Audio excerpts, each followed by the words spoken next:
Today, I'm going to tell you what I think is one of the best lounges in the US and how you can get access to it today. If you're new here, hi, my name's Zoe. I'm a digital nomad who travels around the world on a budget. There are tons of lounges across hundreds of airports in the US, ranging in quality.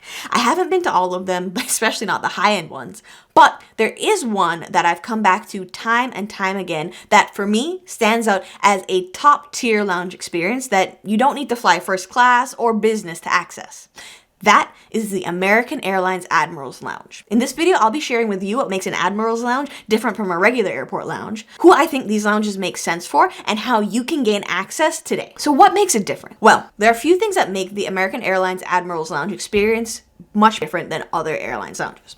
First of all, they're much more restrictive. Nowadays, a lot of the major airline credit cards like the Chase Sapphire Reserve and the American Express credit cards offer a priority pass membership, which is fantastic. This means that a lot more people now are able to access a greater airport experience. However, this also means that there are a lot more people who are trying to access these lounges than there are space available. Most of the time, what I find with regular priority pass lounges is that they're either overcrowded, there's a wait list, or you just can't get in at all, and it doesn't make sense to try and squeeze in a lounge either before your flight or on a short layover. Another thing that makes the Admirals Lounge different is the quality.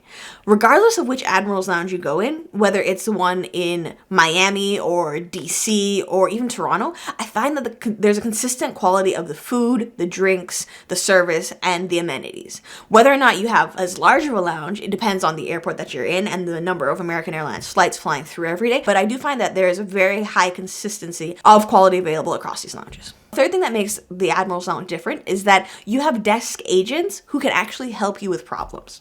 The other day, I was flying on a flight from San Francisco Airport to Toronto Pearson, and I was flying on American Airlines. I had to do a layover in Dallas and then get on a flight to Toronto. However, my flight from San Francisco ended up becoming so far delayed that I was ultimately going to miss my connection in Dallas. Now, this would have been a major issue had I been in a priority pass lounge. I would have had to leave the lounge, go find an American Airlines desk, or be on the phone trying to get access to an agent to help me with the issue. However, what ended up happening was I just went over to one of the desk agents, explained the issue that was happening, and they were able to book me on a completely different flight, actually an Air Canada flight, and gave me a direct flight as opposed to one with a connection straight to Toronto Pearson. And the whole while, I was able to still enjoy the perks and the benefits of the lounge. I wasn't kicked out. There wasn't a time limit on how long I could stay in there. It was a great experience, and I knew that if I was not in an Admirals Lounge at that moment, it would have been a lot more stressful. And a little bonus trick about the Admirals Lounge is that you can actually access them on arrival. So say you're flying out from an airport like Cleveland, which doesn't have an Admirals Lounge, and you're flying into an airport like Charlotte or DC or Miami, which does, you can actually access these lounges even if you don't have a connecting flight to go anywhere else. You can access the lounges on arrival. So if you want to spend a few hours working in the lounge before you go off on your next destination, or if where you're flying into is home and maybe you have a meeting or some work to catch up on before you head home for the day, you can just pop into one of these lounges, grab some snacks, grab some food, grab a couple of drinks, and finish off whatever you had to do before you leave the airport. Of course, assuming that you only travel with carry-on only. Now, the Admirals Lounge may sound great, but how do you gain access? Well, there are a few ways to gain access to an Admirals Lounge. You can either pay for a one-day pass, which is about $79, or I think it's 7,900 miles. You can pay for an annual membership, which is about $750 to $850, depending on what status you have with American Airlines, if any. This number then translates, I believe, to about 75,000 or 85,000 miles. So if you do have a lot of miles and you wanted to use it for that, you could do that as well. Or the alternative way that I recommend doing is by signing up for a credit card that gives you access to the Admirals Lounge. And as of this recording, I believe there's only one credit card that currently gives you access to the Admirals Lounge as a perk of the credit card, and that's the Citi American Advantage. I think it's the Executive World Elite MasterCard. It has a $595 annual fee. So it's already cheaper than if you were going to pay for it outright with cash. Plus, the card also comes with other perks, like many travel cards. It comes with global entry or TSA PreCheck, extra loyalty points for the American Airlines status upgrades, free checked bags, and much, much more. If you want me to make a full-length video on how this all works, how you can get all those benefits and make the most of that Citi Advantage card, leave a comment down in the description below.